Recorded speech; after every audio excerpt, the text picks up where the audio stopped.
وقتی درباره یه رهبر تمام عیار فکر میکنید چه تصویری به ذهنتون میاد؟ شاید از نظر شما این رهبر کسیه که فارغ از مشکلات موجود اجازه نمیده چیزی خلقشو تنگ کنه. شاید به کسی فکر میکنید که به کارکنانش اعتماد کامل داره. گوشهاش برای شنیدن حرف اعضای تیمش یکی در و دیگری دروازه نیست و اصولا آدمی که به راحتی میتونیم باهاش حرف بزنیم. شاید هم رهبری رو تصور میکنید که تصمیمات خودش با دقت و بر مبنای اطلاعات میگیره، نه شتاب زده و از روی احساسات. به هر حال برای اینکه رهبر موفقی باشیم باید بتونیم هوش هیجانیمون رو افزایش بدیم. تمام مواردی که گفته شد قابلیت‌های فردی هستش که هوش هیجانی بالایی داره. در این ویدیو میخوایم بدونیم چرا هوش هیجانی تا این اندازه برای رهبران اهمیت داره و اینکه چجوری به عنوان یه رهبر میتونیم هوش هیجانی خودمون رو ارتقا بدیم. مجله روز ایرانی، تازگی و زندگی. قبل از اینکه وارد ویدیو بشیم یادتون نره که ویدیو رو لایکش بکنین و برای دیدن ویدیوهای بیشتر در مورد روانشناسی و موفقیت سابسکرایب کنین.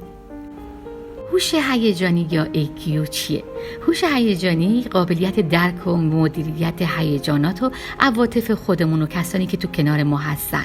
افرادی که هوش هیجانی بالایی دارن میدونن که در لحظه چه احساسی دارن، معنی احساسشون چیه و اینکه چجوری این احساسات رو میتونن بر دیگران اثر بذارن. هوش هیجانی برای موفقیت یه رهبر حیاتیه. از این تعریف گذشته به نظر شما کدوم رهبر موفق‌تر عمل میکنه؟ رهبری که تحت فشار و استرس بر سر کارکنان خودش فریاد میزنه یا کسی که کنترل خودش رو در دست داره و میتونه با آرامش شرایط رو ارزیابی کنه؟ بر اساس گفته‌های دانیل گلمن، روانشناس آمریکایی که در فراگیر شدن مفهوم هوش هیجانی نقش داشت، هوش هیجانی رو 5 مؤلفه داره معرفی کرده. 1. خودآگاهی، 2. خودتنظیمی، 3. انگیزه، 4. همدلی و 5. مهارت‌های اجتماعی. به عنوان یه رهبر هر قدر در این مواردی که بهش اشاره شد هوش هیجانی بالاتری داشته باشید، پس بهتر میتونیم نگاه دقیق‌تر به هر یک از این مؤلفه‌ها بندازیم و ببینیم به عنوان رهبر چجوری میتونیم تو هر کدوم رشد کنیم. هوش هیجانی در رهبری. اولیش خودآگاهیه. فردی که خودآگاهی داره احساس خودش رو تو لحظه میشناسه و درک میکنه. اون میدونه که احساسات و واکنش‌هاش چجوری بر انسان‌های اطرافش اثر میذاره. در مقام یه رهبر خودآگاهی به معنای داشتن اشراف کامل بر نقاط قوت و ضعف خودشه و این آگاهی به معنای رفتار کردن بر مبنای فروتنی هستش. چجوری میتونیم خودآگاهیمون رو افزایش بدیم؟ یکیش اینه که یادداشت‌های روزانه حتما تهیه کنید. دفترهای یادداشت روزانه به شما برای تقویت هوش هیجانیتون کمک میکنه و کافیه هر روز زمان کمی رو به نوشتن افکارتون بگذارید و این کار شما رو به درجات بالاتری از خودآگاهی میرسونه. و دومیش با طمأنینه رفتار کنید. زمانی که احساس خشم یا سایر احساسات پرقدرت به سراغتون میاد آروم بگیرید و به چرایی‌هایی که به وجود اومدن این احساسات فکر کنید.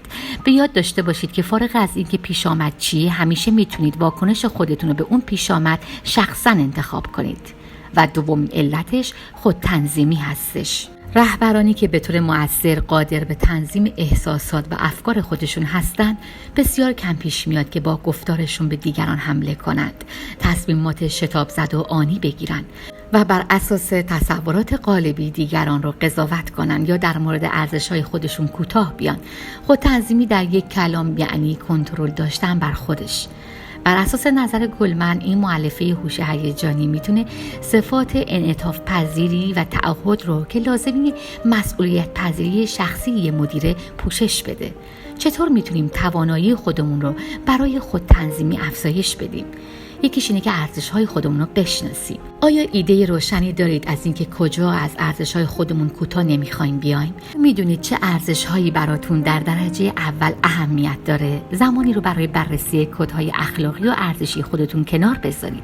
اگه بدونید چه چیزی بالاترین اهمیت رو برای شما داره، در مواجهه با یه تصمیم اخلاقی یا ارزشی نیاز نیست دوباره فکر کنید. برای اینکه به راحتی بتونید انتخاب درست رو انجام بدید. ببینید خودتون رو مسئول بدونید. اگه عادت دارید که دیگران رو مسئول اتفاقات ناخوشایند بدونید همینجا متوقف بشید. متعهد بشید که اشتباهات خودتون رو بپذیرید و با پیامدهای اون چیزی که هستش روبرو شید. با این کار خواب راحتی رو دارید و به علاوه به سرعت حس احترام و توی اطرافیانتون نسبت به خودتون میبینید.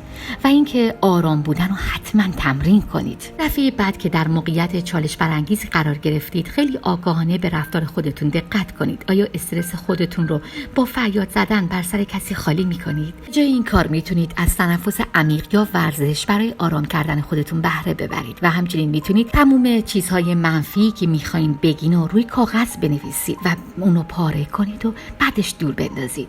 بیان این احساسات منفی بهتر از اینه که با صدای بلند سر تیم خودمون خالی کنیم. علاوه بر این، با انجام این کار فرصت داریم واکنش خودمون رو مورد چالش قرار بدیم و ببینیم که واکنش‌های عادلانه داریم یا نه. و سومین دلیل هوش هیجانی انگیزه هستش. دران خود انگیخته پیوسته در مسیر اهدافشون توی حرکتن و برای حفظ کیفیت کار خودشون از استانداردهای بسیار بالایی تبعیت میکنن.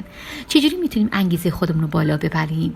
یکیش اینه که چرایی‌های انجام شغل خودمون رو مجدداً بررسی کنیم. آسونه که فراموش کنید عاشق چه چیزی تو شغل خودتون هستید. کمی درباره این که چه چیزی باعث شده این شغل رو بخواید فکر کنید. اگه در نقشی که به عهده دارید احساس راحتی نمی‌کنید یا به یاد نمیارید که واقعاً چرا این شغل رو می‌خواید، نگاهی ریشه‌ای به مشکل خودتون بندازید. و دومین قسمتش اینه که بدونید کجا هستید. ببینید برای رهبری تا چه حد انگیزه دارید و اگه احساس می‌کنید به افزایش انگیزه نیاز دارید، از منابع لازم حتما کمک بگیرید. امیدوار باشید و همیشه نکته مثبتی رو پیدا کنید.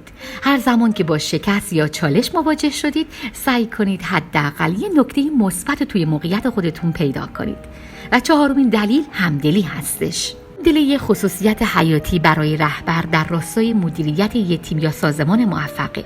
رهبران همدل میتونن خودشون جای دیگری بذارن. اونا به افراد تیم خودشون برای رشد کمک میکنن و دیگرانی که ناعادلانه رفتار میکنن و به چالش میکشونن.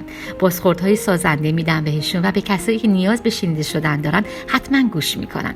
اگه میخواین احترام و وفاداری تیم خودتون رو داشته باشید، با همدل بودن به اونا نشون بدید که برای شما مهمن. چجوری میتونیم همدلی رو تو خودمون پرورش بدیم؟ یکیش اینه که خودمون رو تو موقعیت فرد مقابل قرار بدیم و بعدش به زبان بدن خودمون توجه کنیم و به احساسات دیگران هم حتما توجه کنیم.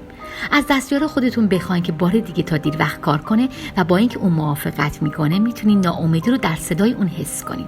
پس با توجه به احساس اون پاسخ مناسبی پیدا کنید. پنجمین دلیل هوش هیجانی مهارت‌های اجتماعی هستش. رهبرایی که در این مؤلفه هوش هیجانی مهارت دارن با مهارت تمام قادر به برقراری ارتباط با دیگرانن.